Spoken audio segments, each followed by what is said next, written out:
প্রফুল্ল মূর্খ মেয়ে, কিছু বুঝিতে পারিল না, বলিল, আমি অত কথা ভাই বুঝিতে পারি না।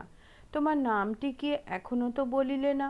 বর্ষা বলিল, ভবানী ঠাকুর নাম রাখিয়াছেন নিশি, আমি দিবার বহিন নিশি। দিবাকে একদিন আলাপ করিতে লইয়া আসিব, কিন্তু যা বলিতেছিলাম শোনো। ঈশ্বরই পরম স্বামী, স্ত্রীলোকের পতি দেবতা, শ্রীকৃষ্ণ সকলের দেবতা। দুটো দেবতা কেন ভাই, দুই ঈশ্বর। এ ক্ষুদ্র প্রাণের ক্ষুদ্র ভক্তিটুকুকে দুই ভাগ করিলে কতটুকু থাকে? প্রফুল্ল, ধুর, মেয়ে মানুষের ভক্তির কি শেষ আছে? নিশি, মেয়ে মানুষের ভালোবাসার শেষ নাই, ভক্তি এক আর ভালোবাসা আর। আগে ঈশ্বর সাধন না আগে লেখাপড়া? মাস্টার। ভবানী ঠাকুর প্রফুল্লকে সাধন আরম্ভ করালেন।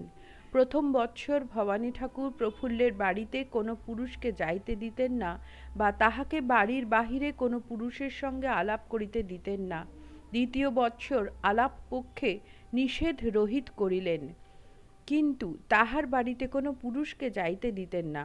জয় ঠাকুর।